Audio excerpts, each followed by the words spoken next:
Amici bellini, perdonate la macchina, insomma, il che fare è sempre quello che è, e quindi noi dobbiamo fare le cose che dobbiamo fare, perché la vita aumenta.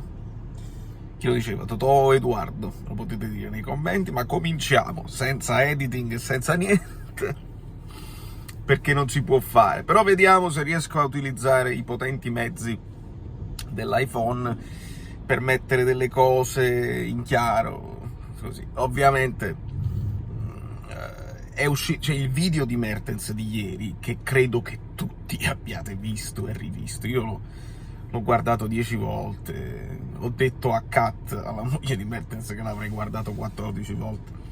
Continuo a riguardarlo come se fossero i gol di Mertens. Commuoversi penso sia il minimo sindacale. Penso che chi non si è commosso a vederlo con la voce spezzata, visibilmente sincero e dispiaciuto, ci chiama concittadine mie, cioè ci mette anche un po' di dialetto napoletano, è straordinario. Se non mi conoscete, se siete capitati nuovi sul canale, iscrivetevi al canale, e se vi capita, io l'ho detto anche in passato, perché qui da questo canale, anche con la preziosa collaborazione di Guido Gentile, giornalista che nelle live ci viene a parlare un pochino delle sue intuizioni per quanto riguarda il Napoli. Lui aveva salutato Mertens, lui ha lasciato il suo luogo di residenza per andare al San Paolo Maradona a salutare Mertens nell'ultima uscita del Napoli in casa, quando tutti dicevano quando mai De Laurentiis è andato a casa, sicuramente è fatta, stai zitto, cavalchi le polemiche. E invece no, lui l'ha andato a salutare, ci aveva preparato, non ci volevamo credere fino alla fine è successo, e doveva succedere, vabbè.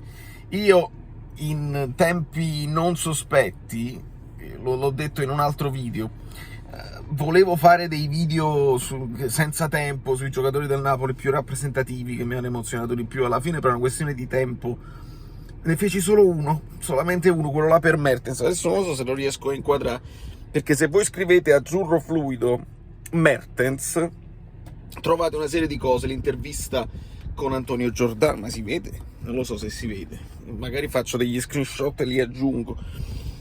Intervista di Antonio Giordano, John Giorgiano e Kvaratskhelia. Mertens, un Mertens così, la vittoria 6-1 contro il Sassuolo, Mertens svincolato, una riflessione per ADL, e poi l'incredibile storia di Ciro Mertens, Driss Ciro Mertens, che sono 20 minuti, avrei dovuto anche completarla ma non ce l'ho fatta. E la riflessione, dopo aver fatto riflessioni sul Mertens calciatore prima che Mertens uomo, quanto avrebbe potuto aiutare in campo, previa sempre una decisione di Spalletti di utilizzarlo, perché è chiaro, e oramai nel tifoso del Napoli si è stabilita questa convinzione che più che una questione di soldi, decisione De Laurentiis, Mertens eccetera eccetera, è una questione di utilizzo, perché Spalletti ce lo ha dimostrato che ha sempre preferito, anche con il 4-2-3-1 ha preferito Zielinski sotto punta, era restio a mettere Mertens insieme ad Osi e lo voleva utilizzare al posto di Osi. Quindi il Mertens calciatore lo mettiamo da parte, perché magari non sarebbe stato comunque utilizzato pochissimo. Il Mertens uomo, ci dispiace, ci fa male, perché ci ama, noi lo amiamo e lasciarsi fa sempre male. Poi c'è il Mertens dirigente, che è stato secondo me analizzato poco, in uno spogliatoio che quest'anno è un'insalata, è un'insalata di lingue, è un'insalata di nuovi arrivi.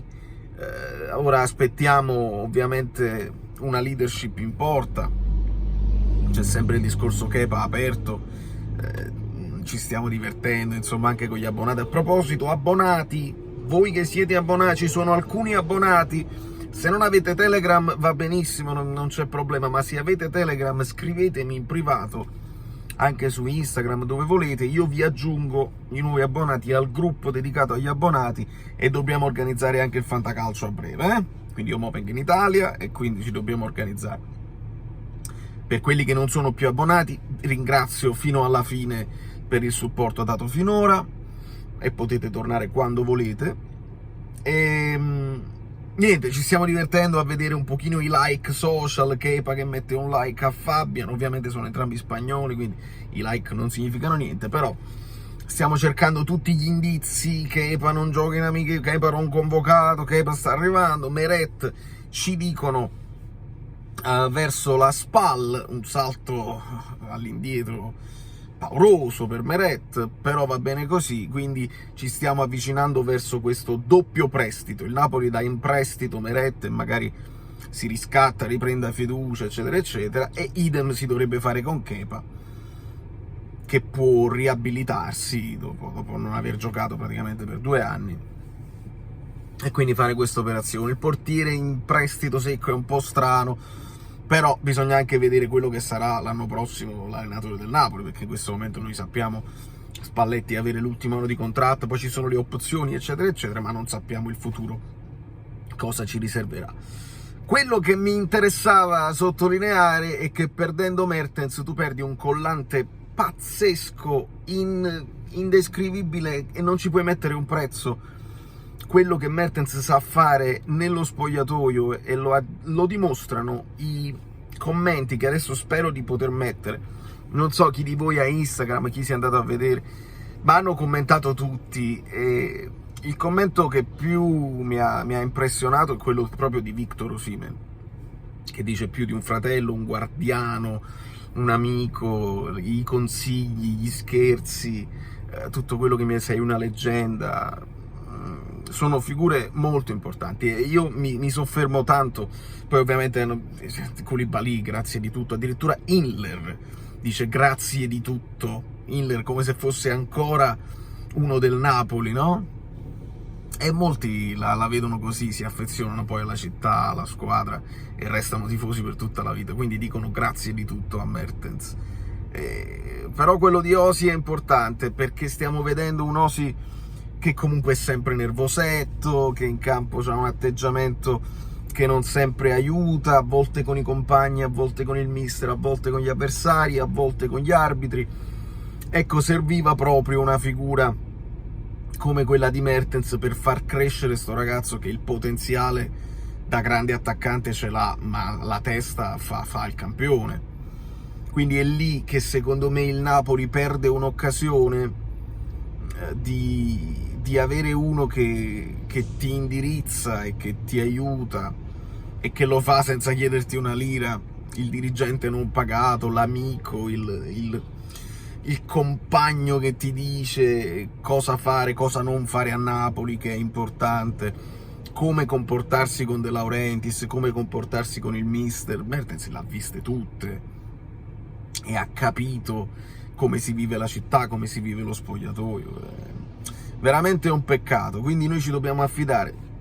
Diamo per scontato Kepa, che darà leadership proprio perché è un giocatore che ne ha viste anche lui tante, e quindi devi affidargli le chiavi della comunicazione con la difesa, deve gestire tutto lui.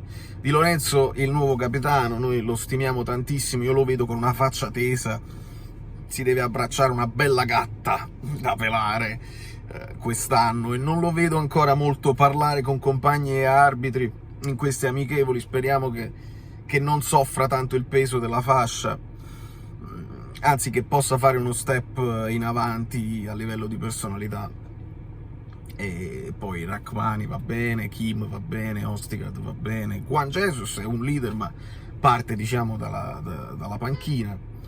Mario Rui è sicuramente un leader, ma anche lui è molto fumantino, quindi potrebbe innervosirsi in alcuni frangenti, e vediamo. A centrocampo sappiamo qual è la situazione, con uno Zielinski che scivola un pochino nelle gerarchie, quindi non si può far sentire, non sappiamo nemmeno se era sua intenzione farsi sentire nello spogliatoio. ma questa è la situazione. E poi in attacco queste incognite, dove abbiamo un Kvara che è un talento straordinario, che lo devi lasciare libero di trattare il pallone, di farci divertire, di far divertire i compagni, di far impazzire le difese. Ne prenderà di calci, anche lì Mertens ti può servire e dire non ti preoccupare, non reagire, fai così, fai così. Però magari alcuni giocatori ce l'hanno innata questa dote di capire, di intuire l'intelligenza, la cultura che va al di là del calcio. Con Osi che deve stare tranquillo, e con ancora queste voci di Raspadori e Simeone che si rincorrono. Speriamo bene. Nelle ultime sappiamo che insomma il Monza non è proprio convintissimo di spendere quello che si deve spendere per Petagna, quindi si potrebbe anche ipotizzare un Petagna confermato, e quindi niente Simeone, però almeno Raspadori lo devi prendere, perché altrimenti siamo veramente pochini là davanti per creare un po' di scompiglio. Rischiamo poi di diventare prevedibili, e questo sarebbe un peccato. Io saluto Mertens con affetto, mi dispiace tantissimo. Se andrà al Galatasaray, si parla adesso del Galatasaray, c'è pure il mio amico Brian Rips lì, vedi? Che non mi ha visto, però adesso devo andare a fare il che fa. Galatasaray, quindi ci guarderemo un pochino le cose del Galatasaray, come guarderemo le cose del Chelsea, per seguire un pochino K2, insomma, come ci guarderemo il Toronto per Insigne, insomma, molti leader, molti idoli, anche dei più piccoli. Io sono cresciuto col Napoli in difficoltà, e il primo giocatore che mi ha fatto tornare la speranza di grandi cose è stato Stefan Svok. Stefan, io ho avuto la fortuna e l'onore di intervistarlo, lo potete trovare qua sul canale.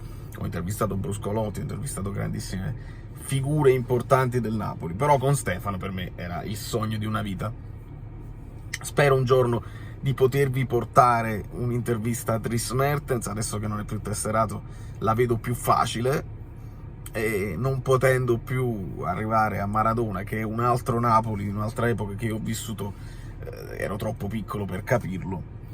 C'era Maradona, poi per me c'è stato Stefan Svok, e poi c'è stato Mertens, che ha rappresentato il non plus ultra per me da tifoso. Vediamo cosa succede, in attesa che nuovi giocatori diventino nuovi idoli. Io vi mando un abbraccio, speriamo che il Napoli cominci bene questo campionato, perché cominciare bene significa iniezione di fiducia, significa avere poi i tifosi alle spalle che ti spingono bene. Se non cominci bene, visto che comunque c'è un po' di maretta tra alcuni tifosi, anche tra tifosi e tifosi, potrebbe essere pericoloso. Ma insomma, vedi?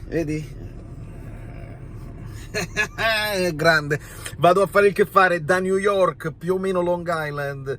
Valerio Fluido è tutto, iscrivetevi al canale, lasciate un like. Lo so, vorrei fare qualcosa per Mertens, vorrei raccogliere i vostri messaggi, ma mi devo organizzare, non tengo tempo.